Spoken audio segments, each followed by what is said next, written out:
घर जेसीबीनं पाडल्याप्रकरणी वसंत राठोड, चंद्रकांत उजागरेसह 8 ते 10 जणांवर गंभीर गुन्हा दाखल.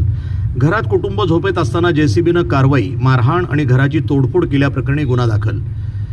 अहिल्यानगर शहरातील भिंगार कॅम्प परिसरामध्ये घडलेल्या घर पाडण्याच्या प्रकरणाला आता कायदेशीर वळण मिळाले.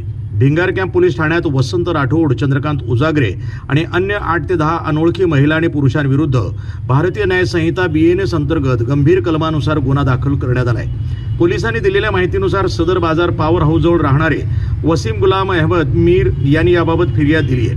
फिर्यादीनुसार संबंधित घराच्या मालकीबाबत 2022 पासून दिवाणी न्यायालयामध्ये वाद सुरू असून न्यायालयानं त्या जागेबाबत जैसे थे स्थिती कायम ठेवण्याचे आदेश दिलेत. असं असतानाही दिनांक 3 ऑगस्ट रोजी सकाळी सुमारे 10 वाजण्याच्या सुमारास वसंत राठोड, चंद्रकांत उजागरे आणि 8 ते 10 जण जेसीबी घेऊन घटनास्थळी आले. त्यांनी जेसीबीच्या साहाय्यानं घर पाडण्यास सुरुवात केल्याचा आरोप फिर्यादीनं केलाय.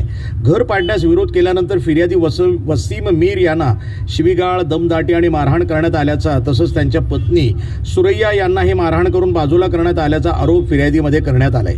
यानंतर राहतं घर पाडून घरातील संसारोपयोगी वस्तूंचं नुकसान करण्यात आल्याचंही नमूद करण्यात आलं. या प्रकरणी भिंगार कॅम्प पोलीस ठाण्यामध्ये गुन्हा क्रमांक 414/2026 दाखल करण्यात आला असून भारतीय न्याय संहितेच्या कलम 110, 189(8), 189(9), 324(4), 324(5), 115(2), 351(2), 351(3) आणि 352 अंतर्गत गुन्हा नोंदवण्यात आलाय.